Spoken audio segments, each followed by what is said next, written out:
The debate over private prisons is heating up again, this after a recent outbreak of violence and unrest at a for-profit prison in Kingman. The incident prompted the State Department of Corrections to postpone a deadline for bids to build more private prisons. Here to talk about the issue is State Republican Senator John Kavanagh, a proponent of private prisons, and State Democratic Senator Martin Quezada, who is opposed to for-profit prisons in Arizona. Good to have you both here. Thanks for joining us. Thanks for having us. John, we'll start with you. Private prisons, why are they good for Arizona? Well, first, they cost less than publicly run prisons if you look at the per inmate cost. On top of that, they provide an adequate level of service. The Kingman incident aside, the other operators in other prisons have had no problems, whereas many state prisons have had problems. And third, in these difficult times, the state does not have the money to build new prisons. And when a private prison operator comes in, they build the prison for us. That's included in the per diem cost, which is less than it costs us for prisoners in a state-run prison. And after 20 years, they give the prison back to us, and the per diem gets even lower. So it's less money, adequate care, and they build the prisons, and we haven't got the cash. Why are private prisons bad for Arizona? Well, First, Ted, I think it's really clear that we need to understand what our motivations are for being here in the first place. Number one, I think my primary motivation as an elected official is to ensure that we have public safety in our communities. And number two is to be good stewards of the taxpayer dollar. On the other hand, my colleague here, Senator Kavanagh, has been one of the biggest cheerleaders for the private prison industry. And he has offered amendments to give them hundreds of thousands of dollars in a budget process where he cut funds to education. And as such, he's been their biggest voice at the Capitol. And yet he says that it's a more cost-effective way for the state to house inmates. And as their biggest voice down at the Capitol, of course he's going to say that. One of the biggest beneficiaries also of their heavy campaign contributions. But let's ask that question: are they better? Are they more cost-effective? We don't know. We don't know because we haven't been able to do an audit over these prisons, a comprehensive audit that would tell us exactly if those prisons really are cost-effective or not. Well, the comparisons were, I mean, we do know. But there was a law that says we don't do comparisons. What's that all about? I'll explain it all. The last time that we actually had a study by the Department of Corrections was around 2010. And they were doing it once every year or every other year. And I was in the legislature, and we were frustrated because every time they came out with their comparison report, they didn't include the cost of constructing the prisons and the unfunded pension liabilities that our public correction officers have, which are monumental. Those are two big costs. They left them out. Doing that, their study showed that for the minimum security prisons, the privates were a little bit cheaper, but there was a larger savings for the medium security prisons. We told the nonpartisan Joint Legislative Budget Committee, the legislature's budget people, take those two factors, the cost of building the prisons and the unfunded pension liabilities for the public correction officers, put them into the state's equation. And they did.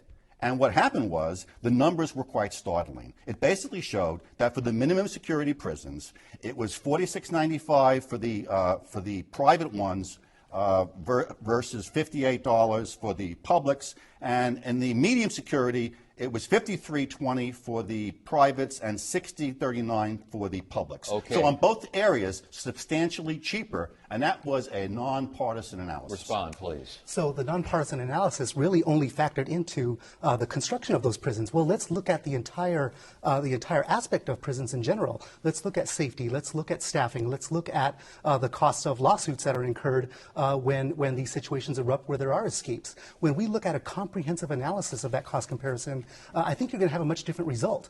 Unfortunately, we can't see what that is because those audits were eliminated by Senator Kavanagh. First of all, staffing.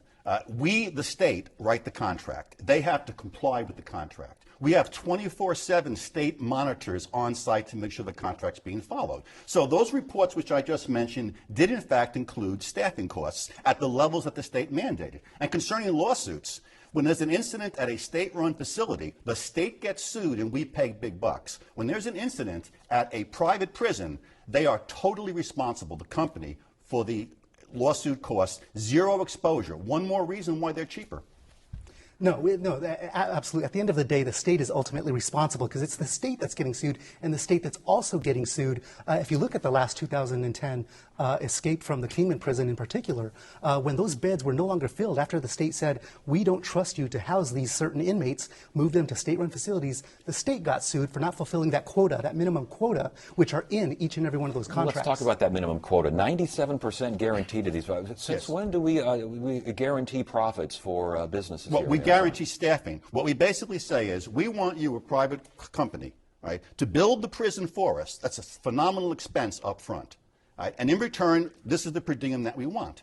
Now, would you expect any company, prison or not, to make a massive capital investment, not knowing that there'll be prisoners there? The guarantee is simply so that after they spend all this money, we'll send them prisoners so they can recoup their expenses. And it's cheaper than state-run prisons. Guaranteeing that minimum profit is the only way to get folks in the game. Absolutely not. I think that's the biggest problem. I think Senator Kavanagh said it perfectly. We are guaranteeing that we are going to put bodies in prison. This is a business model that should not work for this public policy argument here. What we are doing is we are ensuring that prison beds are going to be filled. If we cannot fill them, we are guaranteeing we're going to find people to incarcerate, or we're going to pay taxpayer dollars for empty beds, empty staffing, and that otherwise we wouldn't have to pay. It's bad public policy. One of the true ironies of this entire private prison debate is that the people who are most critical of private prisons are the same people who for the last 20 years were screaming and suing the state over overcrowding in our public prisons. We now build private prisons to reduce the overcrowding, which they said they have a problem with, and they now attack us for doing that. They want their cake and they want to eat it. The idea that Arizona simply cannot afford to build more prisons and ease that overcrowding that is a concern to so many.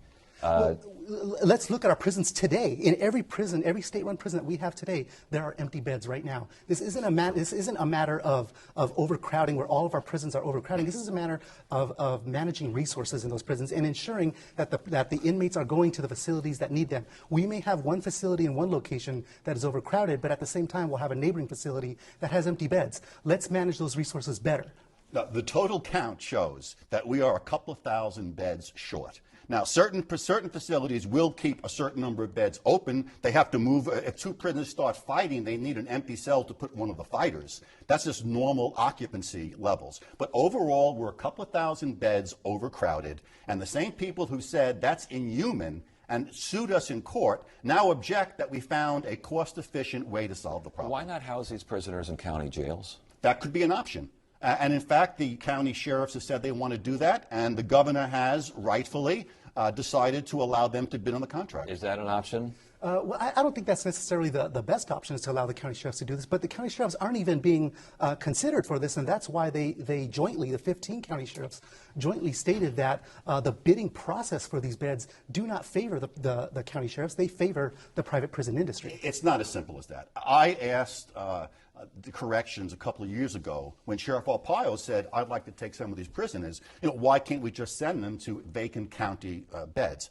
And the problem is that there are certain standards that you have to house prisoners. So do they have the standards or do they not? They couldn't meet the standards. Prisoners are long-term holdees, whereas jails are short-term. Most jails don't have the kind of resources, educational, rehabilitative, that you need in a prison. Now, if they can upgrade and meet that, and they can do a competitive bid, fine with me. I want to save taxpayers' money. I'm glad Senator Kavanagh mentioned that, those services that these prisoners get, because ultimately our prison population in Arizona is growing exponentially at a rate that's outpacing the growth of our population. Why is that? It's because of public policy decisions that we are making down at the Capitol that are incarcerating more people, criminalizing more behavior, and yet at the same time we are not funding the mental health treatments, the substance abuse treatments that are going to keep these people out of prison in the first place. With that in mind, and to wrap it up here, your critics say that this is basically putting profits for the private prison industry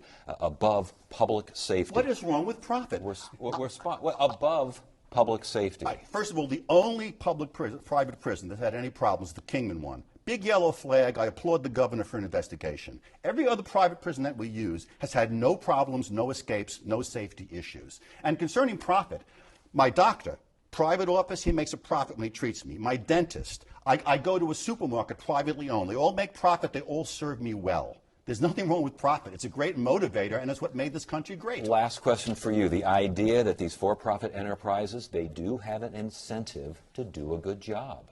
No, they absolutely don't have an incentive to do a good job. They have an incentive to help people recidivate so that they can fill those quotas, so they can get people who are not going to be reintegrated into society and be successful. They want them to reoffend and be reincarcerated. How do they do that?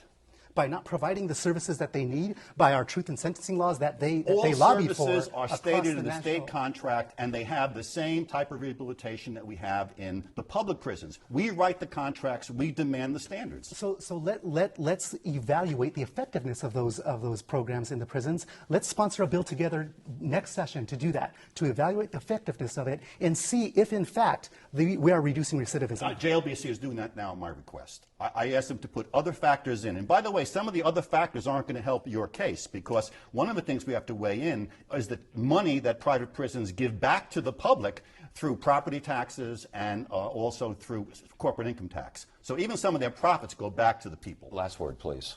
Whenever you have a system that their number one motivator is profit, is filling a quota, public safety and everything else will always come second. We've got to stop it right there. Gentlemen, great discussion. Good to have you both here. Thanks for joining us.